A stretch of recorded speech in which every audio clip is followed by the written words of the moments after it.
la familia es lo que cuenta. Me gusta el mundo. Que el amor es un oficio. Envejecer puede ser algo hermoso. El mundo es un descubrimiento diario.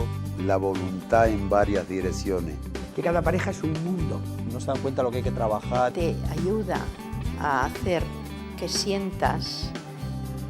Palabras a medianoche, con Jesús Fonseca.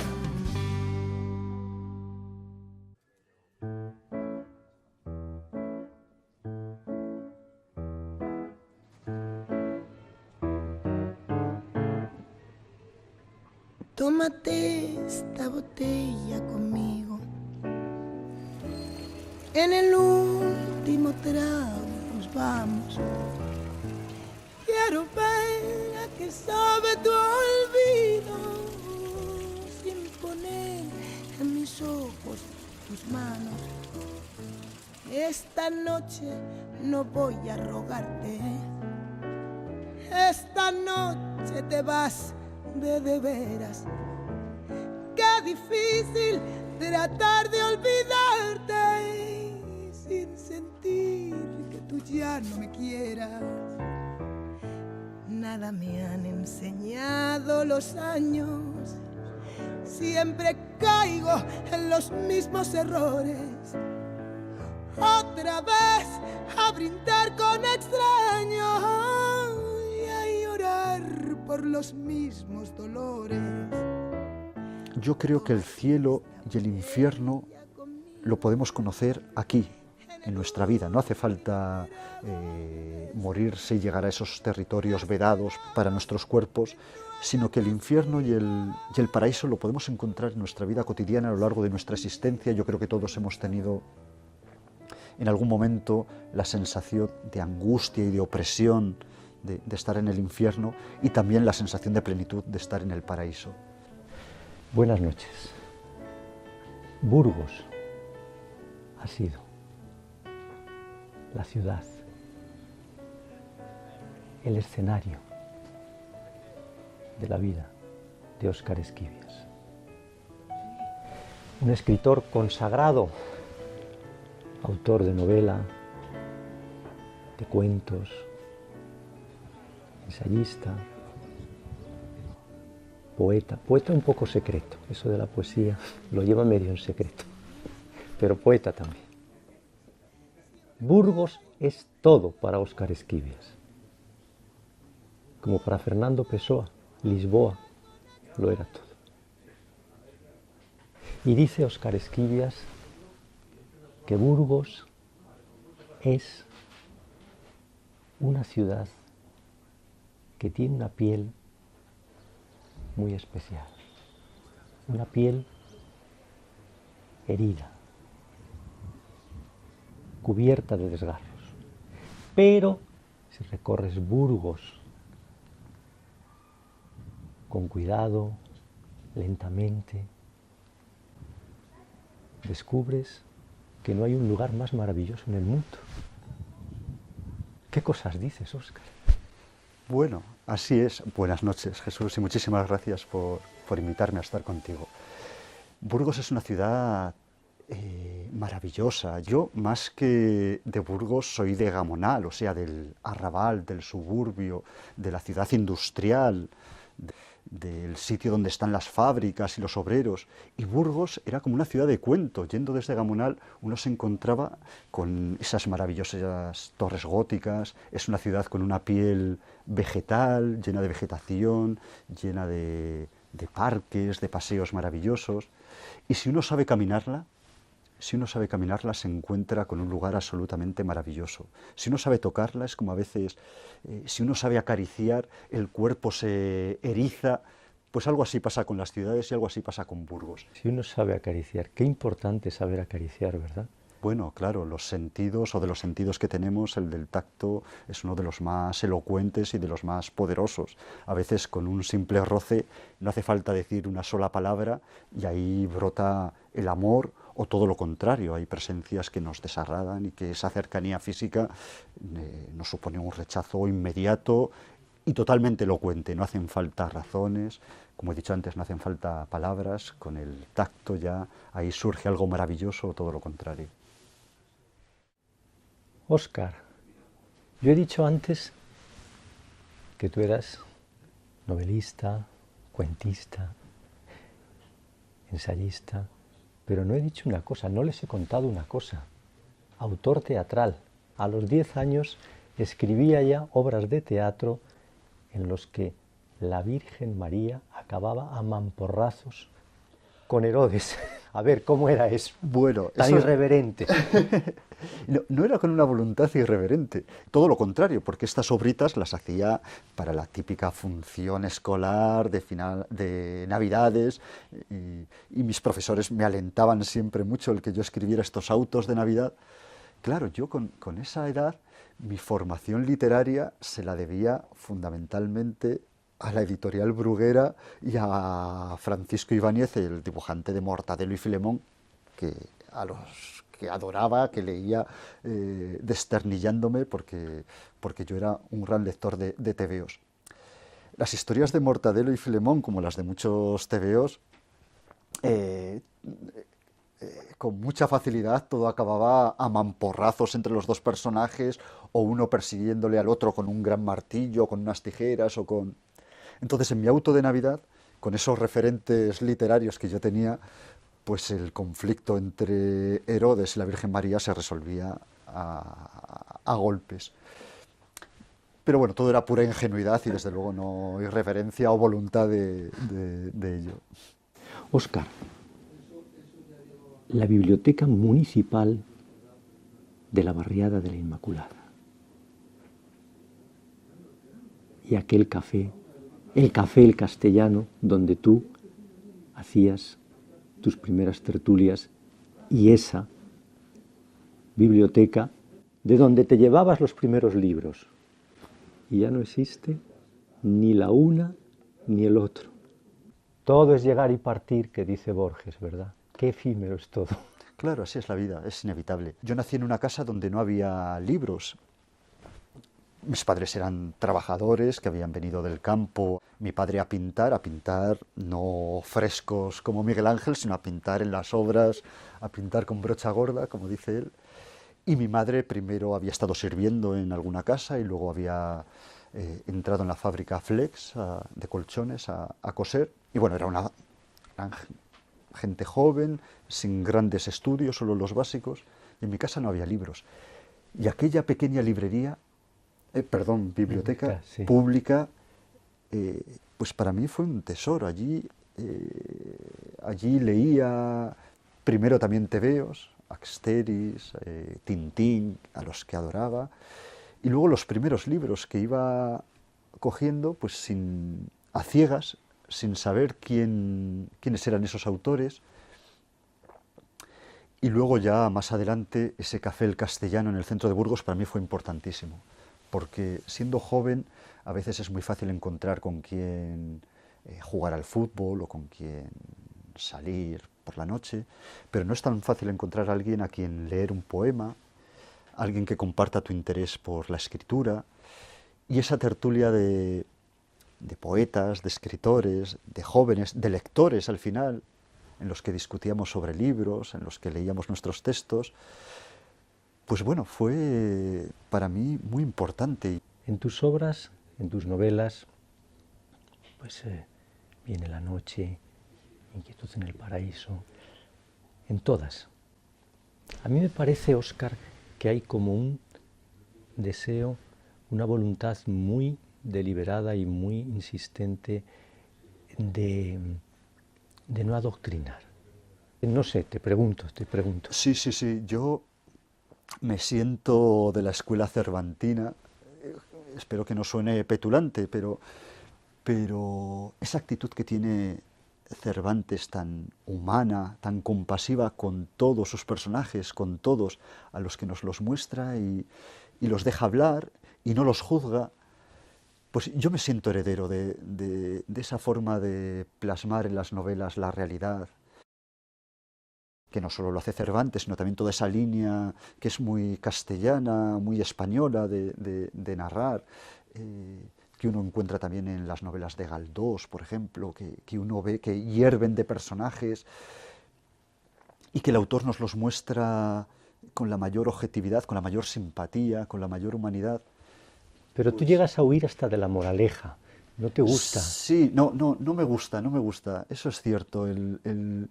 Eso, a veces cuando voy a los institutos, porque también tengo novelas juveniles que los chavales leen, y muchos de ellos están obsesionados con la moraleja, precisamente, pero esta novela, ¿qué nos enseña? Como si todo se pudiera resumir, como en las viejas fábulas, en un pareado último, y no, yo huyo de eso es cierto, no quiero que tengan una enseñanza obvia, no quiero pastorear al lector, todo lo contrario.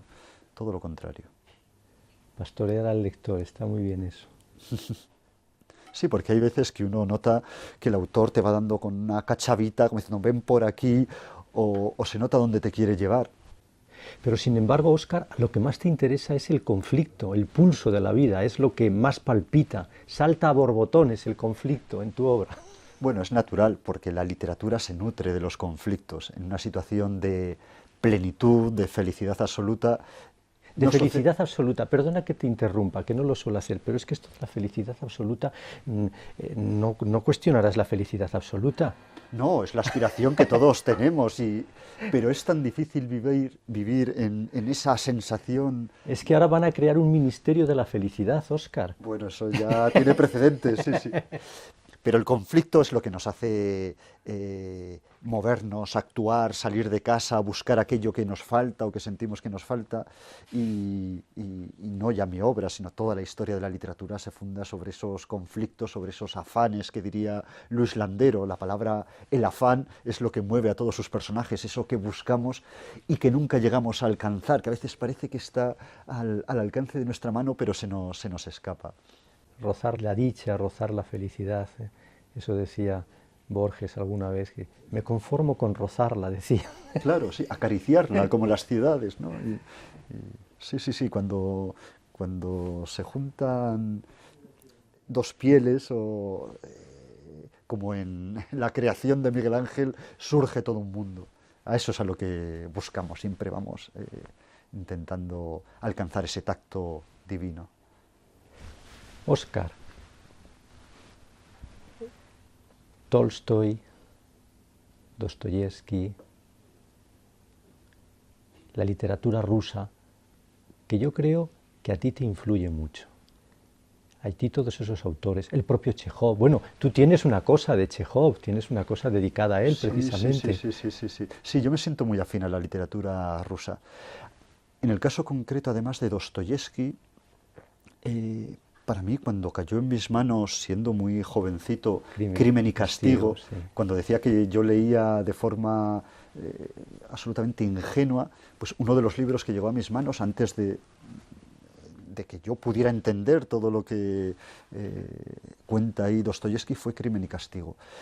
Y en mi recuerdo es la primera lectura adulta que llegó a mis manos, cuando de repente ya los libros no solo te contaban cosas divertidas, aventureras, exóticas, porque en la formación literaria que yo tuve les debo muchísimo a Julio Verne, a Emilio Salgari, a Kipling, pero claro, todas sus historias son aventuras exóticas que pasan en el Caribe, que pasan en Rusia, que pasan en la India.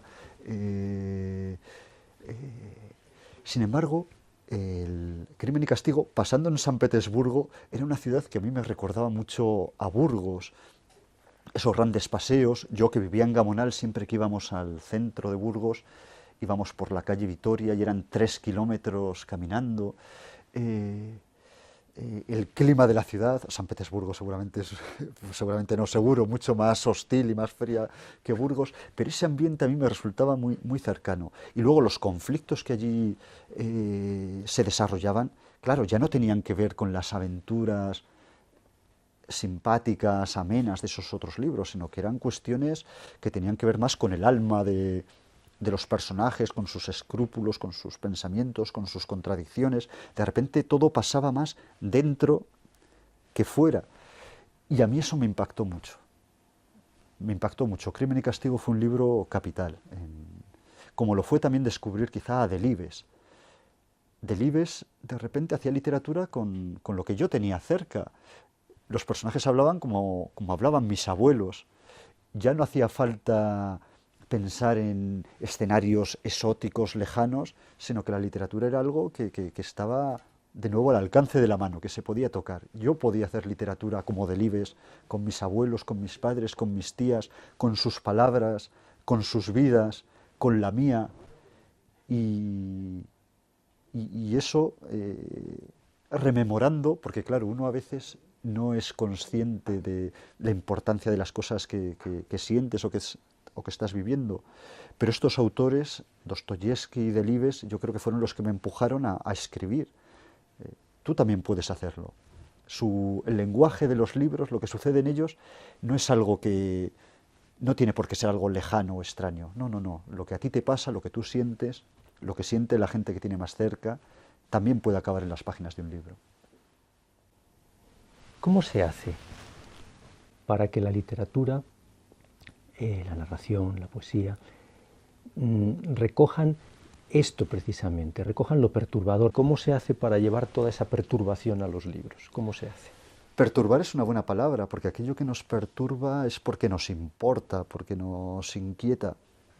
Eso es muy misterioso. También cada uno tenemos una sensibilidad y no todos los libros nos la tocan de la misma manera, y pueden ser libros maravillosos, excelentes, a los que uno, sin embargo, puede admirar, pero sentirse distante de lo que nos cuentan. Es un misterio, pero sí creo que todo lector desarrolla una intuición y acaban llegando los libros que necesita leer o que le gustan leer. En cualquier librería como es esta tan maravillosa, cualquier buen lector encuentra el libro que necesita, aunque no tenga ninguna referencia de él ni de su autor, pero hay algo, somos como zahoríes, ¿no? Hay algo que nos llama y es algo muy misterioso. Y de hecho, los autores favoritos que vamos encontrando en nuestro camino por la vida, muchas veces son autores que como uno cuando pasea por el campo y ve los pajaritos o un conejo que te salen sin que los hayas buscado. Y por lo menos algo así ha sucedido conmigo. Viene la noche, Óscar, que es el título de uno de los 3 volúmenes sí, que componen tu trilogía. Viene la noche. ¿Qué es lo que viene? ¿Qué nos viene? ¿Qué se nos viene encima? A ver.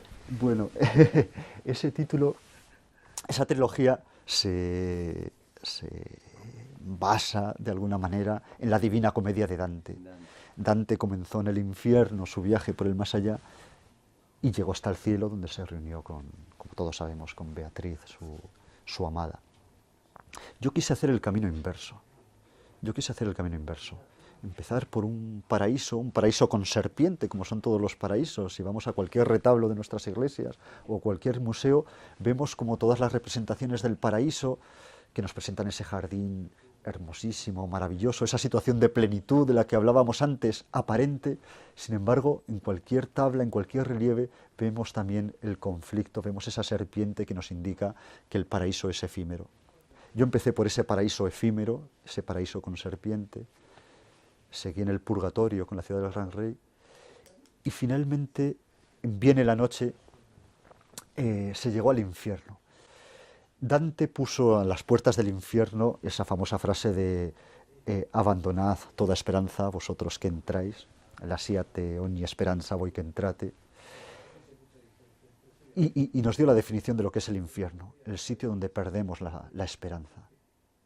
Viene la noche, lo que encuentran los personajes, uno de ellos es precisamente el infierno, porque va perdiendo las esperanzas, porque va sufriendo una serie de decepciones vitales que hacen que al final acabe viviendo sin esperanza, y eso para mí es el infierno.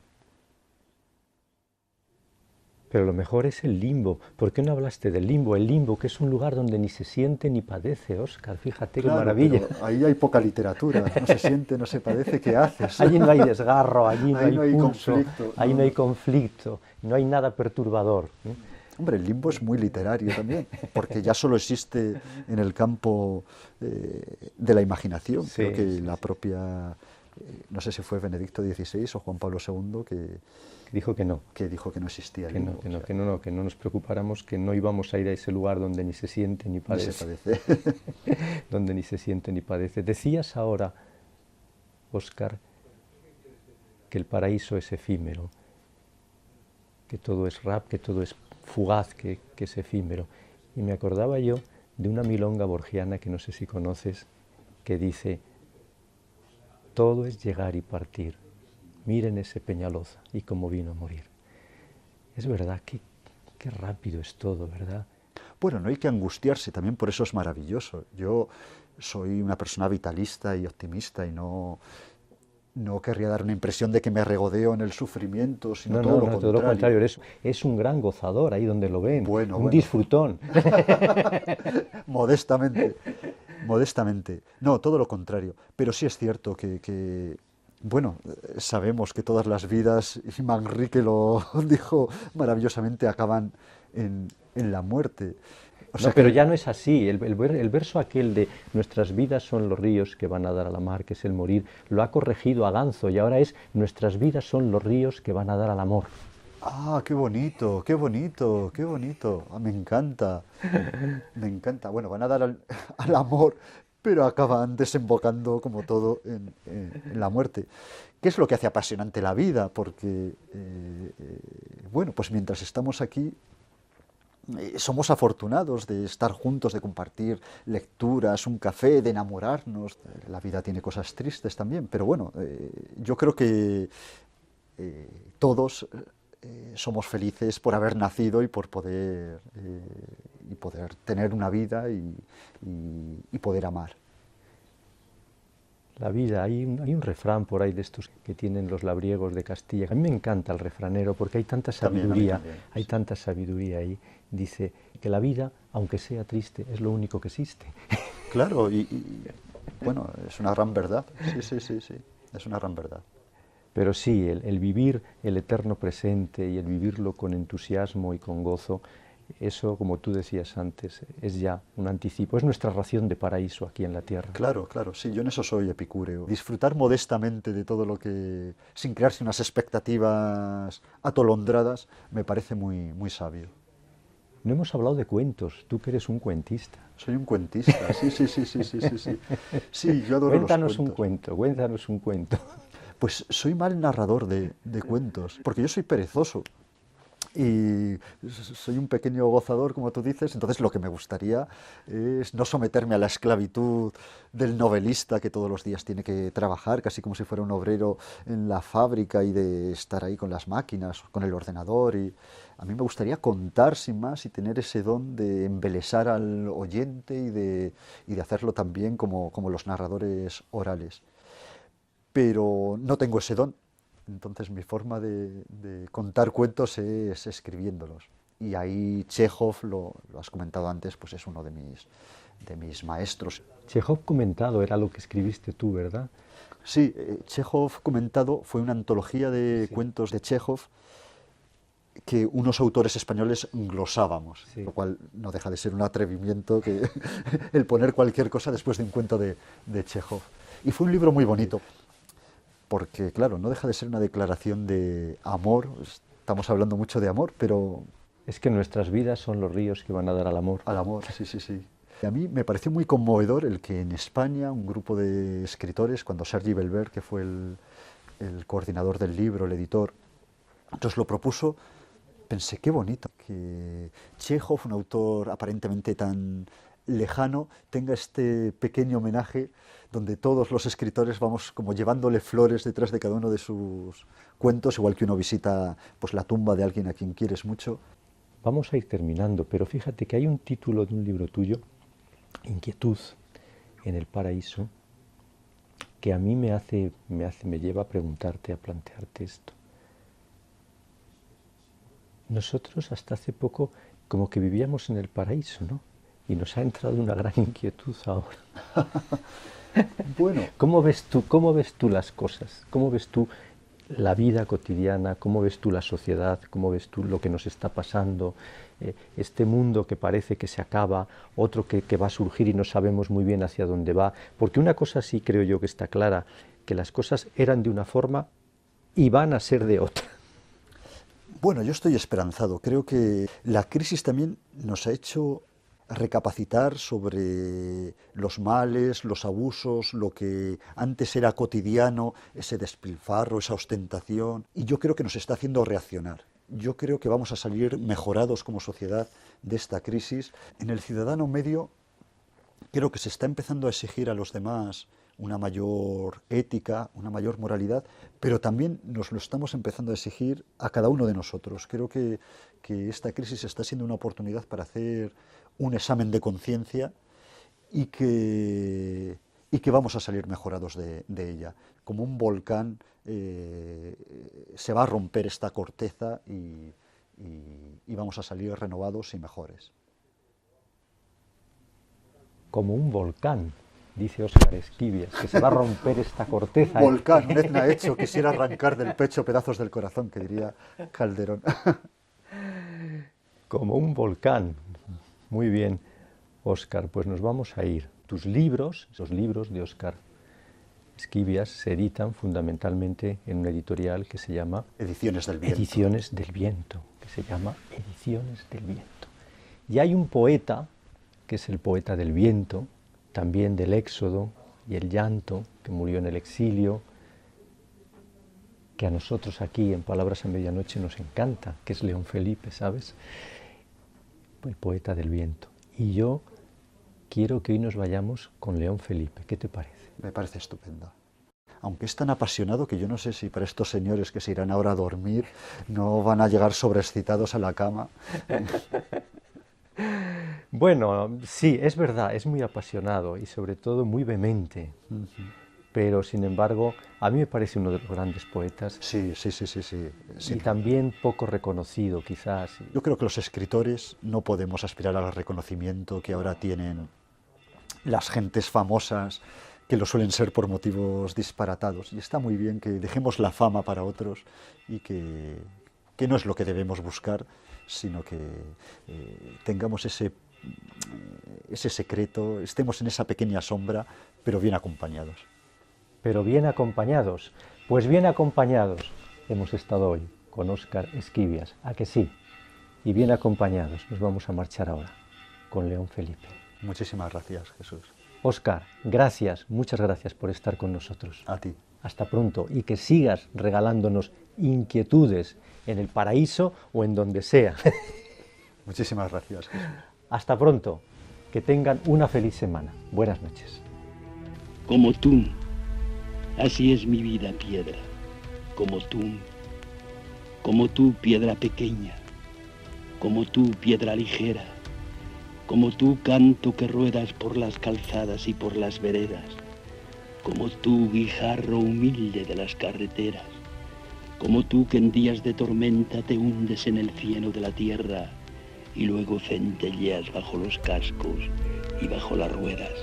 Como tú que no has servido para ser ni piedra de una lonja, ni piedra de una audiencia, ni piedra de un palacio, ni piedra de una iglesia. Como tú, piedra aventurera, como tú que tal vez estás hecha solo para una onda, piedra pequeña y ligera.